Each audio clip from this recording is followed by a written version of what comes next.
mes amis, j'espère que vous allez bien. Ici, écoutez, ça va bien. Nous sommes dimanche, il est 10h45. Nathan fait sa sieste.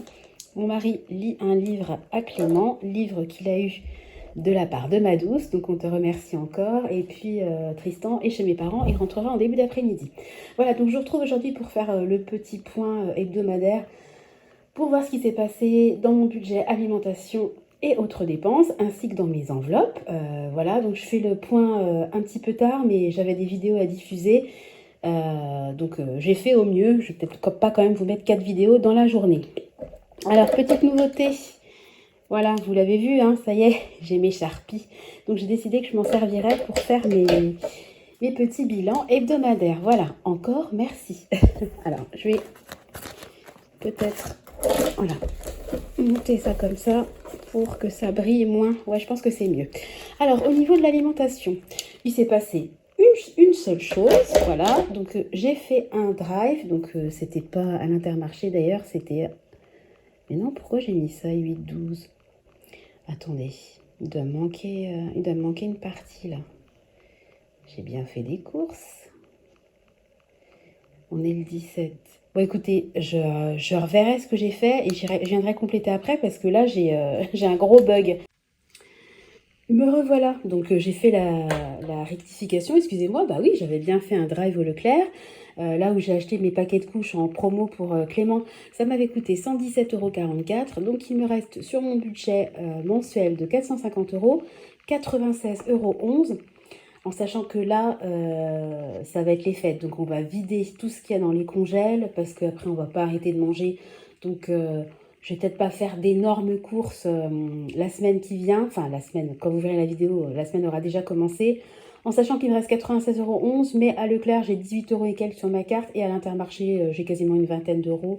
Donc, si j'ai besoin de faire des courses classiques, j'aurai de quoi faire. Enfin, en tout cas, pour l'instant, j'en suis là. Au niveau de mes enveloppes, alors... Bon, vous le savez, on a eu un rendez-vous avec Tristan chez l'orthophoniste. Alors là, il y a un gros blanc parce que je me souviens qu'elle m'a demandé l'ordonnance, ma carte vitale, qu'on a rempli ensemble un truc. Mais j'ai pas du tout souvenir qu'elle m'ait demandé de payer quoi que ce soit. Et Tristan ne s'en souvient pas non plus. Et j'ai aucun ticket de CB qui traîne. Donc franchement, le gros blanc, là, Sandra s'est transformée en poisson rouge. Donc mystère et boule de gomme. J'ai quand même mis une ligne au cas où. En tout cas, pour l'instant, j'ai aucun prélèvement qui est passé. Donc, je vais le laisser au cas où, pour mon fameux défi des 2 € s'il y a un virement qui passe. Mais bon, pour l'instant, on n'y est pas. Alors ensuite, j'ai passé une commande sur Amazon. Alors là, le sketch. Pour mes nièces, les filles de la sœur de mon mari, qu'on va voir pendant les fêtes. Donc, il y avait 3 BD et puis une trousse de crayons de couleur. Bon, j'en ai pour 72,66 €. Comme mes beaux-parents font un repas chez eux et qu'on verra ma belle-sœur et mes nièces chez mes beaux-parents, ce que j'ai fait, c'est que j'ai fait livrer les colis chez mes beaux-parents, ainsi que des cadeaux pour mes propres enfants, hein, d'ailleurs. Donc, les cadeaux pour mes enfants sont bien arrivés, mais là où le problème s'est posé, c'est pour mes nièces. Je reçois un SMS, mais je capte pas tout de suite que je reçois le SMS. C'est votre livreur, le colis vient d'être déposé, etc. Alors déjà, ça m'a paru très étrange parce que moi, j'ai jamais de SMS. Hein. Quand je commande sur Amazon, j'ai un mail. Ou quand je vais sur mon compte Amazon, j'ai le colis a bien été livré dans votre boîte aux lettres. J'ai jamais de SMS. Bon, j'envoie donc un SMS à mes beaux-parents pour leur dire que vous avez dû recevoir des colis. Là, ils me disent que non. Bon. Ok, super. J'étais dégoûtée parce que sur mon compte, c'est bien marqué que ça a été livré. Donc là, je me dis, oh là là, ça commence bien. Donc, j'appelle Amazon, je fais une réclamation. Donc, je tombe sur un chat de la nana. Ok, d'accord. Alors déjà, je vais sur Amazon, je dis que mon colis est jamais arrivé. Ils me disent, patientez jusqu'au 19, même si c'est marqué le 15, patientez. J'attends patienter. Noël, ça approche quand même. Hein. Bon, le lendemain, je patiente pas, je fais une réclamation. Donc, je tombe sur une nana sur un chat qui me dit, ah bah ok, d'accord, écoutez, bon ben, soit on vous rembourse, soit on vous les renvoie. J'ai dit, bah écoutez, renvoyez-les moi j'en ai besoin, j'ai pas envie de courir à la FNAC, chercher des... J'ai envie de me faire livrer, je paye mon abonnement, bon sang. Bon, ok, d'accord, je vous envoie un mail récapitulatif, machin. J'attends le mail, pas de mail. Le lendemain, pas de mail. Donc ce matin, je me dis, laisse tomber, le truc, il n'y a rien qui a été fait. Je refais une réclamation. Donc là, je demande à être appelée. Je tombe sur un gars, par contre, super sympa, qui m'explique ce que ne m'avait pas expliqué la précédente filles qu'en fait, quand vous faites une réclamation comme ça, ils font une espèce d'enquête, ce qu'ils appellent enquête, auprès du livreur pour comprendre quand même ce qui s'est passé. Et au bout de 48 heures, automatiquement, s'ils n'ont pas retrouvé le colis, ils vous renvoient le colis.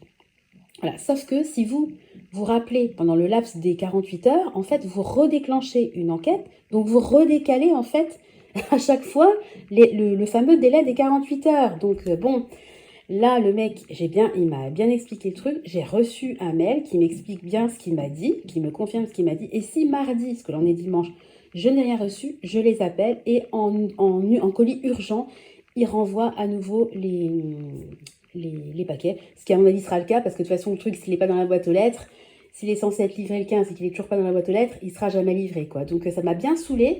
Et Amazon aussi, un truc qui m'a bien saoulé. Donc, ça doit être marqué.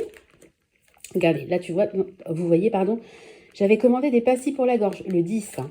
Nous sommes là je vous ai dit, de toute façon, on est le 17. Excusez-moi, j'ai du truc indélébile sur les doigts. J'ai toujours pas reçu mes pastilles, en sachant que je les ai commandées quand j'ai eu mes débuts de Covid. Donc, quand on commande des pastilles pour la gorge, c'est pas pour les recevoir qu'un jour après.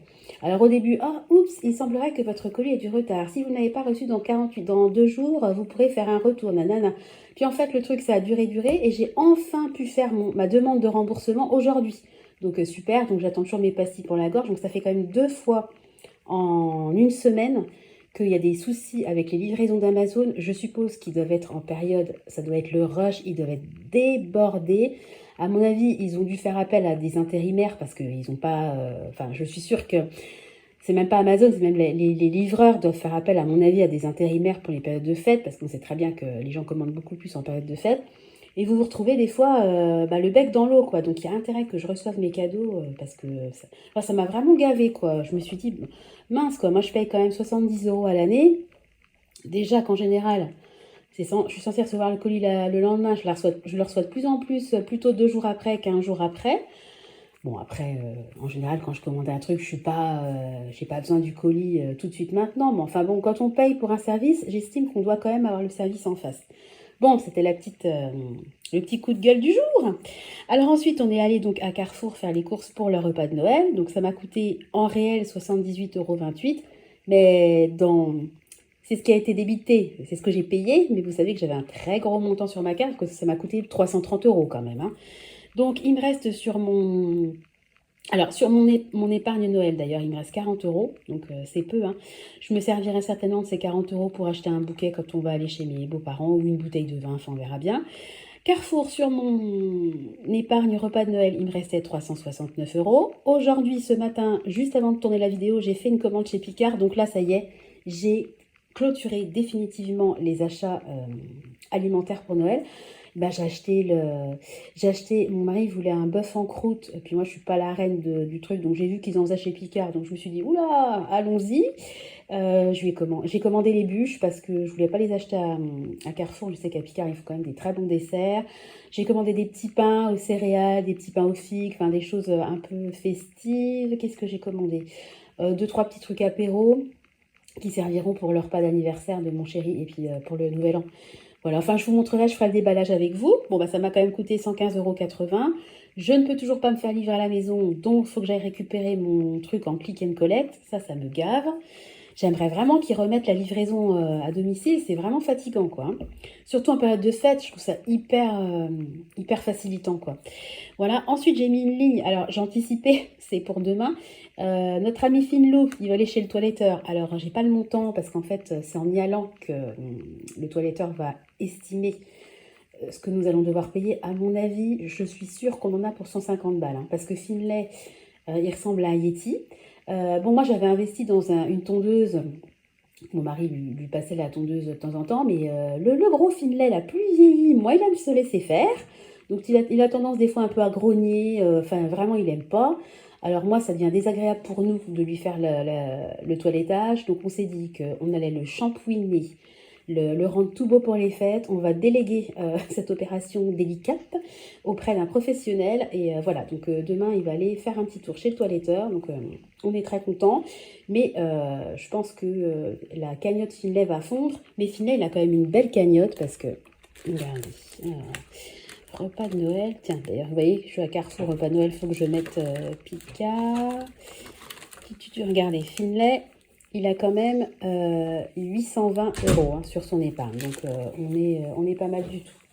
Ça va, mon Clément? Maman fait sa vidéo. Je t'aime. Oh, moi aussi, je t'aime, mon cœur, t'es gentil. À tout à l'heure, mon cœur. J'aurai bientôt fini. Alors, au niveau des autres dépenses, c'est trop mignon. Ah, mon cœur, ils font, franchement, un je t'aime comme ça spontané, je trouve qu'il n'y a rien de plus beau, quoi. Alors, au niveau des autres dépenses, je reprends mes esprits. Donc, j'avais fait ma commande de pastilles que je n'ai jamais reçue, hein, mais ça a quand même été débité. Donc, je vais être remboursée, mais je le compte quand même dans mon défi.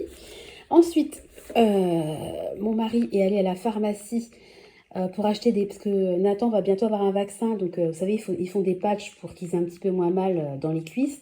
Vous posez le patch 1 heure avant, ça endort un peu la partie qui va être repiquée. Sauf qu'il y a une pénurie incroyable de ces fameux patchs, donc il en a trouvé dans une pharmacie. Il m'a ramené aussi du Doliprane parce qu'avec le Covid, j'ai utilisé quand même pas mal de paracétamol. Et puis il a pris je sais plus quoi. Donc j'ai mis 10 € pour l'interrogation parce que je n'ai pas, comme d'habitude, hein, le ticket de caisse. Donc je pense pas, parce que les patchs ont été remboursés, donc il a pris juste du Doliprane, puis un autre truc pas très cher. Donc franchement, je pense que 10 €, c'est vraiment large, hein, mais enfin bon, j'ai mis 10 €. Là, c'est un chèque, mais je le mets quand même. C'est pour la coopérative de Tristan. Il demande 12 €. Clément, c'était juste à la rentrée, ils nous ont demandé 10. Et Tristan, je crois que c'est hyper tard. Bon, ça vient de tomber. 12 €. Et puis, mon chéri, elle est chez le coiffeur. Ça a coûté, je crois, 21,50, mais j'ai arrondi à 22 €. Donc, sur mon budget autres dépenses, qui est de 250 € par mois, je n'ai même pas rempli, il me reste 68,52 €. Donc, on va faire ensemble, pardon.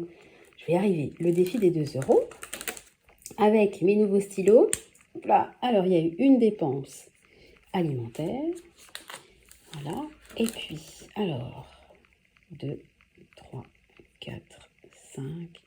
Bon, Finlay, je vais le mettre, je vais le compter. 6, il sera déjà compté. 7, 8, 9, 10. Voilà, donc il y a eu 10 dépenses quand même. Hein. Voilà. Et alors, je vais grossir peut-être un petit peu. Voilà. Donc, la semaine dernière, on s'est arrêté à 806 €. Donc, on va cocher maintenant 10 cases. 1, 2, 3, 4, 5, 6, 7, 8, 9, 10. Voilà, donc je suis à 26 €. Donc, je suis à 826 € sur mon défi des 2 €. En sachant que c'est 826 moins les 261. Hein. Oh, vous voyez comme ça m'énerve. Regardez, regardez. Ça, c'est vraiment le truc, ça m'exaspère, quoi. Je suis tout le temps en train de galérer, là, avec mes... Oh, mes pages, là, ça... Vraiment... Alors, ça part super bien, hein, avec le... Comment dire, le gel hydroalcoolique. Bon, je ferai ça après. Je vais vous épargner, en plus, ça bouge. Mais franchement, ça fait sale, j'aime pas. Vraiment, ça m'énerve, quoi. Bon, enfin, bon, bref. On va repasser sur une page. Vous voyez, je suis en train de... À peu près propre. Bon, enfin, bref, tout ça pour dire que... j'ai pas 800 et quelques euros, il faut déduire 260 € parce que je me suis servi de cet argent-là pour certaines choses que j'avais déjà définies en tout début d'année. Voilà, bon écoutez, voilà le petit bilan de la semaine. J'espère que ça a été clair, j'ai l'impression que je suis partie dans tous les sens. Mais bon, écoutez, en tout cas, pour parler clair, je suis dans les clous, puisque bon, niveau alimentation, je ne dépasserai pas, c'est sûr. Bon, les enveloppes, il n'y a pas de souci. Et puis au niveau des autres dépenses, il me reste quand même 68 €. Bon, après, les fêtes vont arriver, on va sûrement aller faire un tour sur le marché de Noël, etc. Mais ça, c'est de l'argent que je vais ponctionner de mon épargne sortie en famille. Donc, je vois pas quelle grosse dépense impromptue pourrait tomber. On ne sait jamais, mais voilà. Puis après, moi, j'ai pas un compte à zéro, donc si besoin, j'irai piocher, ce qui n'est pas le but.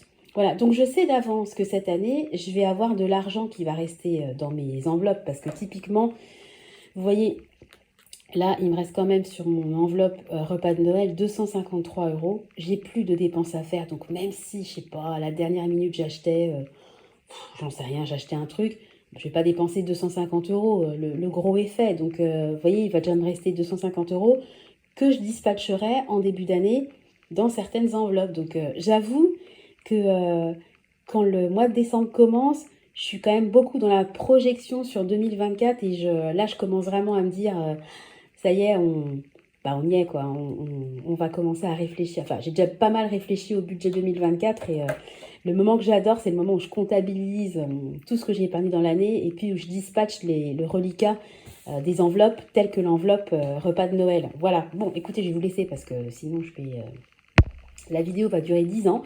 J'espère que de votre côté, ça roule, que vous avez bien géré vos enveloppes, qu'elles soient virtuelles ou physiques, ça ne change rien. Que les préparatifs pour Noël sont bien engagés, parce que là, on est vraiment... même sur la route, je trouve que les gens, ou même dans une boulangerie classique, on était à Marie-Blachère l'autre coup, enfin, c'était pas pour moi, mais j'accompagnais quelqu'un, on a l'impression que les gens, ils sont sur les dents, ils sont sur les nerfs, là, ils sont prêts à... C'est comme si c'était dans les starting blocks, même pour acheter une baguette de pain, quoi. Oh, détendez-vous, hein, c'est Noël, hein. Les gens, je sais pas, quand c'est Noël, à l'approche des fêtes, on dirait qu'ils passent dans un espèce de mode hargneux. Il faudrait qu'ils fassent pas la queue, ils soufflent pour tout. Mais à un moment donné, il faut anticiper aussi. Si vraiment vous voulez pas vous retrouver le 23-24 décembre à courir les magasins, ben, vous pouvez anticiper. Alors, je sais bien, il y a plein de gens qui travaillent, c'est compliqué, etc.